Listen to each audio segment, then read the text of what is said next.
Find out what's on TJC. Sign up for our weekly email newsletter at www.tjctv.com. Welcome to the Salon. On this episode, Rosh Hashanah traditions with modern Jewish moms Meredith Jacobs, reactions to Chelsea Clinton's Jewish wedding, new controversies over women's leadership at Orthodox synagogues, and which popular actor got his start as a Bat Mitzvah DJ? Find out on the Salon. Hello, I'm Jane Eisner, editor of The Forward and Forward.com. And I'm Rachel Sklar from Mediaite.com. Joining us today are a wonderful group of women. Meredith Jacobs, who is author of The Modern Jewish Mom's Guide to Shabbat, and a book with her daughter, Sophie, entitled Just Between Us. She's also the host of the Modern Jewish Mom show on the Jewish Channel. Galeet Dardashti is also with us. She has her own female Jewish Mizrahi ensemble, Divan, and has just issued a new CD called The Naming. And finally, we have Adena Berkowitz with us as well, a Torah and legal scholar, founder and co-director of Kol HaNeshama, and teaches at Chovevei Torah Seminary here in New York. So Rachel, it is almost Rosh Hashanah, and I know I'm really excited that my girls, at least two of them, are going to come home. One will be in Israel. The other two are getting free Amtrak tickets, and so therefore they are coming. I've discovered that's the way to get your kids home. How about you? Why don't you tell that to my parents, and because I'm paying for my own flight home. Mom and Dad Sklar, please. If you want her, pay for it. It's all right. It's worth it. It's worth it. I'm coming home for my mom's chicken soup and to hang out with the family. Just, regular Rosh Hashanah. I've missed it for the last few years, so I'm looking forward to it this year. Oh, that's wonderful. Well, please share with us your Rosh Hashanah traditions. It was always, before my kids came along, going back home and being at the synagogue where I grew up with my parents and trying to recreate that feeling now at my synagogue with my children, or trying to feel like I want my shul now to feel like home and the shul that I grew up in, and how do I make that high holiday feel like that is interesting. And this year, for the first time, my parents are coming to me for the high holiday, and that pride in feeling like I'm continuing what my parents did. So that's wonderful. And Adena, you're involved in a marvelous program in Manhattan that's been going on for many years. Can you tell us about it? Right. A few years ago, I was concerned about the large number of Jews who just are unaffiliated, and come the high holidays, it's just so difficult to try to attract them in. So I had started with Kenner Ari Klein, Kol HaNeshama, which offers free high holiday services on Rosh Hashanah and Yom Kippur, and to just meet people from all kinds of backgrounds who tell you, I haven't been in a synagogue in 10 years, and what this meant, not only to me, but we're talking about family, where one young woman said, I made it a point every year on Rosh Hashanah to go to Bloomingdale's, just to sort of, so when I called my parents, and I said to them, guess where I was on Rosh Hashanah? They said, Bloomingdale's. She said, no. I was at Kol HaNeshama and services, and they said that, she said that was the best, high holiday present she could give her parents. So it's just so rewarding, and I think just shows that all of us can do our own little bit, whether a large project or small project. I really feel that individuals have to just open up our homes, those of us who are committed to bring in people, because all it takes is just an invitation. It's not just only on Pesach, on Passover, where we say, let's invite people in. It really has to be, I find, all year, and especially on the high holidays. Next year in Bloomingdale. Yeah.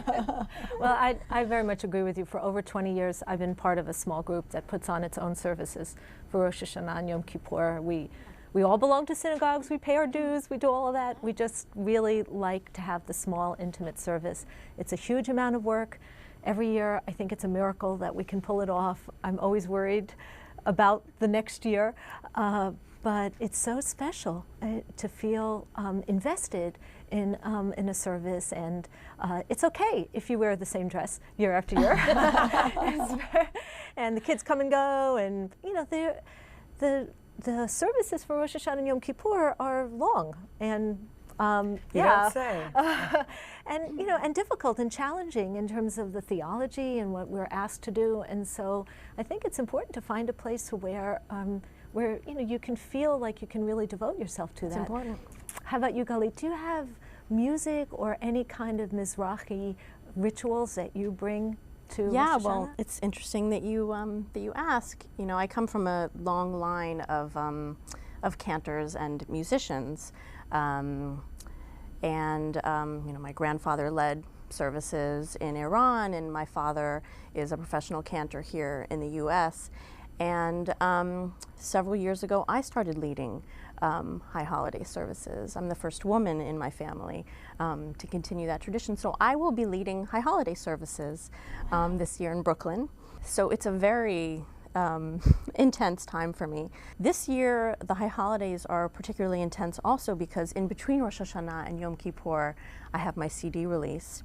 But the thing that's in my family that one of my favorite traditions from high holidays is that in the Persian tradition, and I know in a lot of other Sephardic traditions as well, there's a Seder, actually, that you do both evenings or one evening of Rosh Hashanah.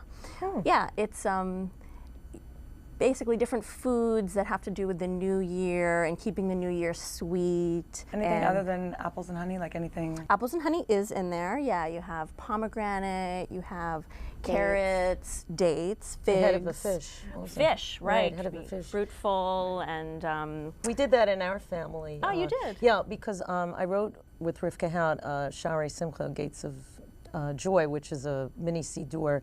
And we included, because we wanted to be inclusive, many Sephardic customs, so we included this. So we said, what do you do if you have children at home or you're not inclined maybe to get a head of a fish? So we suggested maybe symbolically to use a gummy fish, you know, for the kids, like candy, and make the appropriate bracha for that. And we got a lot of feedback, you know, that parents, the dentist didn't like it, but the... Well, they also use a head of lettuce, and I help with the family programming at 6 and I Historic Synagogue. Yeah, and for our families, for Rosh Hashanah, we've actually taken the ideas from the Sephardic Seder and we've turned it into the family service. So during the service, we're going to sample the foods, say the blessings, and then talk about what they mean. And we're actually using the little goldfish crackers for the kids, and they'll do that. But just as a way of kind of, it's such an interesting idea to help children also really what does it really mean? Holiday. What do we pray for at this time of year to do more mitzvah? To do this is what it's about. It's not you know, the secular New Year of I'm going to lose weight. Is there a version of the Haggadah that accompanies the food, or is it mostly about eating the food and saying? Yeah, I mean there's it's mostly tradition. It's mostly, you know, you hear the prayers that you do, and here's the meaning of the prayers, and you know, you talk about it. But it's not a whole long crazy thing. It's more of like a fun thing. It's I mean, I think of it more like the Tu B'Shvat Seder a little bit, you know. Do you throw the onions behind your back? Only on Passover. We do that. Hit each other with scallions. Well, we all want to be Sephardic on Passover, but that's another story. What about the sort of heavier part? I mean, when we would go to shul on Yom Kippur, I mean, I was a little bit obsessed with, you know, everybody chanting in unison, like, who shall live and who shall die? Who shall die by hunger and who by beast and who by, you know, fire pestilence and being smacked down by that strong, angry hand of the Lord. It's like pretty heavy stuff. I'm sort of bring it down. No, I mean, I remember talking to my rabbi or talking to my dad about those questions, like, is this literal? Or even that image, I'm sorry, of that, I was always, when I was little, could really imagine this giant book opening and then sealing. Right. And feeling that, what did that mean? What did that, yeah. So, but it creates a real causal link between death and action while on Earth. Right. So, it makes it difficult to explain to kids when death happens that it wasn't anybody's fault necessarily. Right. Well, the concluding part, I think, it depends how it's translated, because it's based actually originally on some Talmudic text that actually said if you where it says prayer, repentance, and charity, the original text said it averts the severe decree. Right, And right. if you notice in the High Holiday Prayer Book, it says that it averts the hardship of the decree or the severity of the decree. So the way we can interpret is certain things we have no control over, but our reaction, in other words, how we live our lives, the community building we do, the prayers we say, in other words, help support us during those difficult times that we know inevitably we pray won't happen, but sometimes do.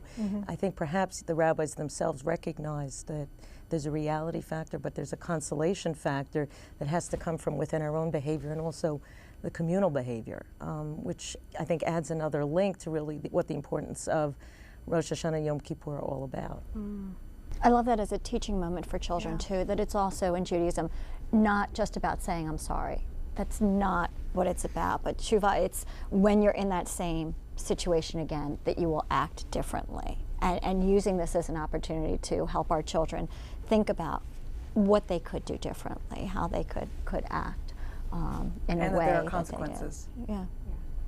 Should we segue to Chelsea's wedding? Absolutely. We always have to Will talk. she be at the high holidays this year? Well, we always have to talk about a wedding or a marriage. I know, on this it's show. true. It's true. So what about this Chelsea Clinton-Mark Mezvinsky wedding? After all, it seems like if we have royalty in this country, it tends to be, the children of presidents. Here you have this very respected young woman marrying in a wedding that, while it was an intermarriage, certainly had a lot of very obvious elements of a Jewish wedding. A ketubah, he was wearing a talit, a rabbi co-officiated. What are we to make of all of this? That Chelsea's got good taste, I guess, right? Yeah, I mean, I enjoyed the whole process because you watch Chelsea grow up, and she had it tough. She had it tougher. She was in the public eye, not by her own choice, and there were harsh critics of her parents that were harsh critics of her. So it was nice to see her celebrate all of that. I do have it on the highest authority that both Clintons were raised up on the chairs and that they had a great time. So I like that image. I wish they had released those photos. That would have been good. Rabbi Asher Lopatin from Chicago, an Orthodox rabbi, I think kind of summed up how I feel about it, where he said it really symbolized sort of two spectrums. One, what we call a Chilul Hashem and a Kiddush Hashem, a desecration of God's name and a sanctification of God's name. Because he said, on the one hand, here you have an intermarriage, which we're opposed to on the Sabbath, and on the other hand, you have pictures all over the world of somebody wearing a kippah, a talit, standing next to a former president and the Secretary of State. So it really, I think it's a mixed message from the standpoint. I think it means one thing, certainly to me, it means one thing to me, but I think it means something else perhaps to the non-Jewish world, because they just see it as a Jewish wedding. As you said, it had a chuppah, it had a ketubah, but from our standpoint, to me, it's not just only that halachically children that would come are not Jewish. It's really a question of, well, how can we say what kind of Jewish home is going to be built here? So I think it's, from that standpoint, it's problematic. But you don't know about the Jewish home. I'm fortunate enough to teach a mother circle, which is part of the Jewish Outreach Institute, which reaches out to women who are not Jewish, but who are committed to raising Jewish children. And they need a place to learn what to do. A lot of times their husband says, hey, look, it's a deal breaker unless we raise the children Jewish, but then they say, don't ask me, I don't know what to do. And who do these women turn to? And they learn, what does it mean to be a Jewish mother? And for whatever personal reasons they have for not converting, but it's so important for them. And they find so much value in the Jewish religion, and these are little Jewish children who are being raised, and I think we need to look at that, not will Chelsea convert, will Chelsea not convert, but are the Clintons going to dance the hora at their grandson's bar mitzvah? Well, and clearly, the ritual elements that were in their wedding, and him wearing the talit, and them, I have mixed feelings about them having had a ketubah, right. but in general, I mean, there's clear signs that Jewish ritual at some level is important to him, and so you know. I know, I hear all this and I just wonder if we're grasping, because the truth is that, the data show that the chances are very, very great that they will not raise their children in our tradition and with our faith. But that's their choice. It absolutely I think is. to talk about a wedding and use the term desecration, that upsets me because, it's tough enough. It's tough enough to make things work, and people make choices. That's how the world works, and they're grown-ups. They walked in with their eyes open, and I view it as a plus. It's like, oh, wow, check that out. Chelsea Clinton's wedding featured all these Jewish details. That's sort of awesome, as opposed to, the absence thereof. And isn't there more of a chance that the children will be raised Jewishly because they were there, because there was a rabbi who made space for Chelsea? I do think that was important. And I think it's interesting also that it was all the buzz in the Jewish blogosphere, but was anyone saying anything about, oh my gosh, I can't believe she's marrying, from the non-Jewish world? Are there Methodist blogs, or was anyone saying anything? And I know they say that that's one of the reasons why there is more intermarriage, because Jews are more accepted as spouses for non-Jews. But people like nice Jewish boys. But I also nice think Jewish woman. But I think it's also true that we for all many historical and religious reasons, care greatly about what's going to happen to our community in the future. And this was a tough one, I think. I think it, just as you said, Adena, it really kind of is an example of two conflicting values. I would phrase it a little differently, but for me it was, this value of wanting to be inclusive. As liberal American modern Jews, we have friends of many faiths, and we see the value in that, and yet also wanting to do what our tradition has taught us to do for many, many centuries. So it was really interesting. I did think the dress was lovely. Yeah. On to the important things. Right, exactly.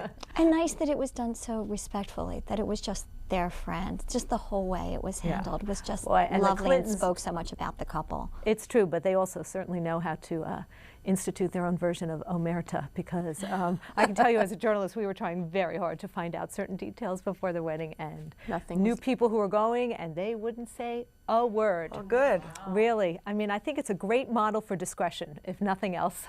They had to sign, I think, saying that they I think there were no Blackberries and no twit picking. No, it was, in that way, I do respect what they've done a great deal in an age where everybody seems to bear all sorts of details. The fact that they did keep this a family and private affair was I just very, wanted to very see nice. a couple more pictures, that's all. I know, I did too. Oh, well.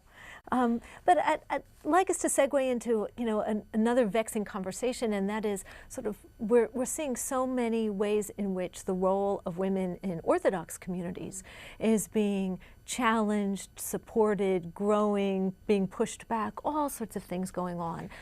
Women are trying to seek leadership roles, not just as in a rabbinic capacity, but say as the head of a congregation or in some way like that. And there are the powers that be that are keeping that back, and yet those that are trying to push it forward. Adena, this is your world. What do you make of these trends? It's actually, I view it as a continuum from a historical perspective. What people don't realize is over the millenniums, women were involved in many different ways. For example, from within the Sephardic world, it's quite fascinating. In Kurdistan, Asnat Barzani in the 17th century, when her father and then subsequently her husband died, she became the head of the yeshiva in Mosul. And they called her, the community wanted to name her, and they called her Tanait as a form of honor, and she headed the yeshiva. We had in the Hasidic world women who functioned as rebbes, the Belzer Rebbe's daughter. There were many other examples. So from that standpoint, we didn't have the blogosphere, 400 years ago and Twitter talking about these things, but in a sense, from biblical times through Talmudic women who were scholars into even more modern times, sort of the role modeling is there, and within a halachic framework, which covers everything, then the question really is, I think, what is the role of women in the public sphere? Today there seems that is really, I think, much of the issue. For example, on the Lower East Side, there was an issue recently about women serving on the board, so there's not really a clear-cut halachic issue. They're tempted to be. So it's, I think, fascinating. It's very fluid. Depends sometimes what the synagogue is like. It depends on the community. It depends on the demography. But isn't that odd halachically? I've never heard of that. I'm not in the Orthodox world here, here in the U.S. But not having a woman serve on a board, what would be, Well, it's based on a principle that some interpret from Maimonides, from Rambam, that speaks about that the woman's role is a more private role. And again, different communities interpret that in different ways, because we have now leading congregations that either women have served, for example, as president, or even in New York at the Jewish Center, a mainstream, large Orthodox congregation woman as president. Yeah. So again, that's why it really is a very fluid type of thing. But what we see also, what's I think changed today, it's very different. There is now much more of a recognition, I think, of girls' spiritual needs, and that the same way we do certain things for boys, if halachically there's a means around it. If we have a brit milah, so we have a simchat bat, a baby naming, a party of some kind, a kiddush, a reception at the end of services. So that to me is quite fascinating, that in what we call baby steps and sort of quietly things have happened. It's not just the big picture items that you see. It's on a lower level as well. I mean, if I can ask, how is it as an Orthodox woman, how does it feel knowing that there's some congregations that wouldn't allow you to be?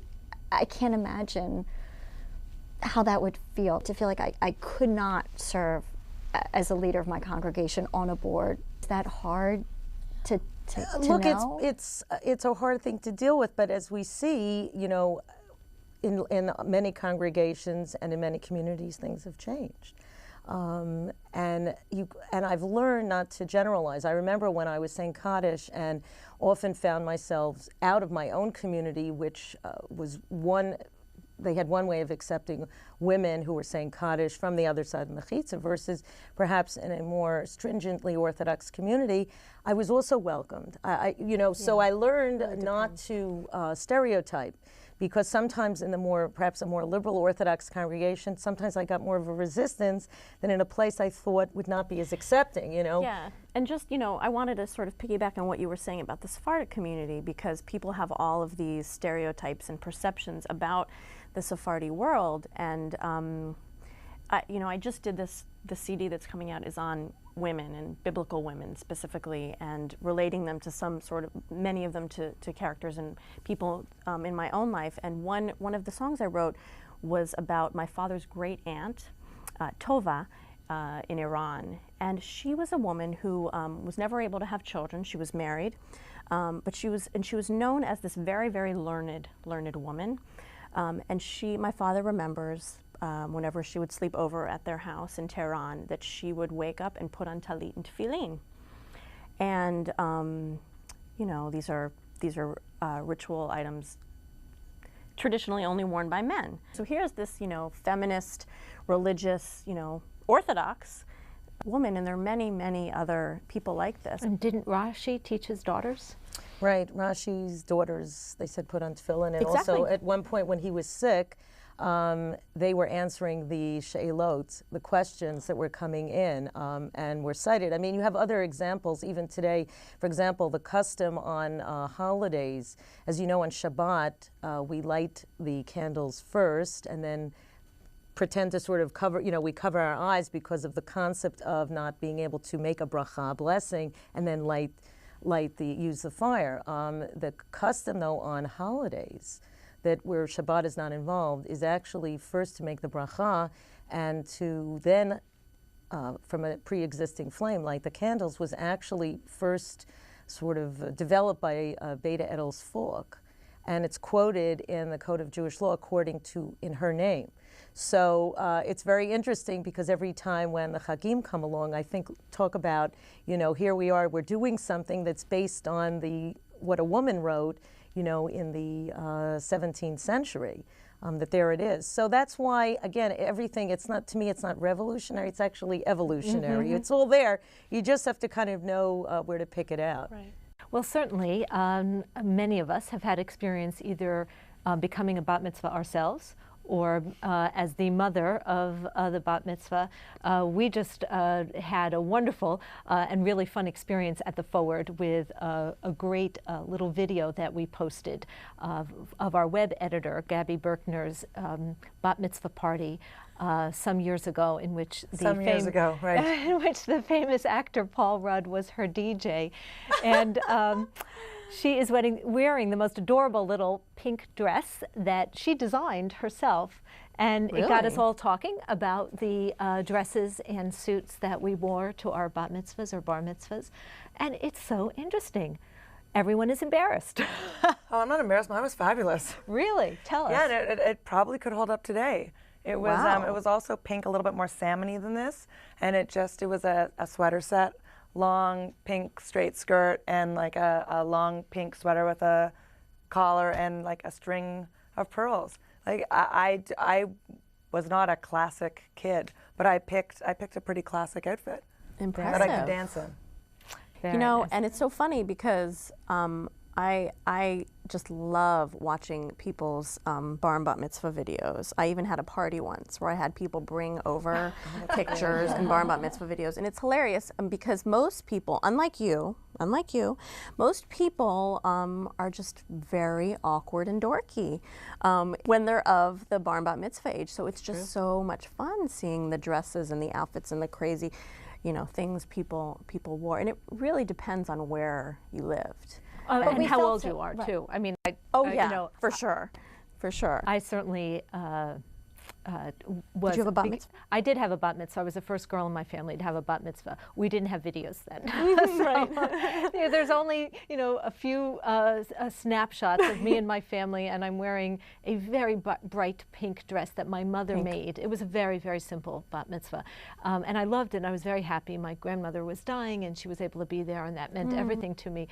But wow, did this pink dress clash with the red eyeglasses that I was wearing at the time. And I think that's come back around to hip now, though. Yeah, maybe, and and then only enhanced by the braces on my teeth. Oh yes, those pictures will never see the light of day. And in 1980, it was all about the Laura Ashley white lacy, and I thought it was great. And then my parents always said the girls have little bat mitzvahs because they have big weddings. So I had a luncheon in my backyard, and I was allowed to invite 4 friends, but I had a record hop in the basement, in the youth lounge of my synagogue on Sunday, and Purple Haze was the disc jockey, who anybody in Philly had Purple Haze do. Very good. And I had these teal pants with the lacy and wedges, and my mom let me wear Bonnie Bell Lip Smacker lip gloss, and my parents scooped ice cream cones, and I just thought that was the coolest thing. And having my daughter was bat mitzvahed almost a year ago. It was Sukkot last year. Completely different experience now. Tell us about the dress. Yeah, it was huge. It was huge. I mean, beautiful for the services. She wore a lovely, like, ivory sheath dress with a little jacket, and it was just beautiful. And there's a woman who makes little wire kippot that she wore to cover, that was lovely. But for the party, the girls, at least in Washington D.C., and I think it's big anywhere, were these like a full-on pink ball gown. I didn't know how we were going to get it. My mother suggested we bring it to the shoal, and she changed there because we didn't know how we were going to get it into the car.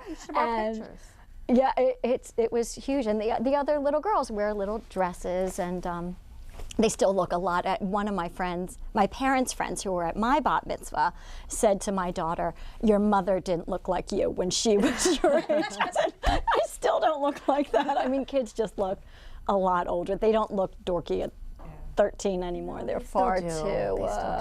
The guys do. Yeah. Well, I have to say, for me, I had the pleasure of being at all 3 of my daughter's bat mitzvahs, and I honestly don't even remember dresses or things like that. But wow, the experience of seeing your daughter read Torah, read Haftarah, teach the congregation, it was just wonderful. And it comes at an age when you just sometimes want to wring their necks, and then they just do these amazing things, and that's what I will hold on to, because it was really a great experience. It's so true. Somebody told me that when it's your child, the pride, and you feel like everyone in the congregation is just filled with love for your child and for you. And then I worried about how to balance the party, and I didn't want it to be about the party, but it truly felt that night like we were celebrating not only what she had accomplished, but hopefully what she'll continue to do. She loved reading Torah, wants to continue. Just the joy that she seemed to feel being up on the bima was very powerful as a parent. Well, I'm sorry to say that we have to conclude this conversation on the Salon. It's been a wonderful talk, hasn't it, Rachel? It actually has been, and makes me want to have a kid so I can raise her to have a bat mitzvah. I got to get on that. You can borrow Sophie's dress. Excellent. That's right. Or some of our children, actually, if you'd like. Thank you. I want to thank again our terrific guests today, Meredith Jacobs, Galeet Dardashti, and Adena Berkowitz. And thanks to my terrific co-host, Rachel Sklar. I'm Jane Eisner, editor of The Forward and Forward.com. Please continue this conversation on our women's issue blog, The Sisterhood. And of course, watch this edition and so many others of The Salon on the Jewish Channel. Thanks so much.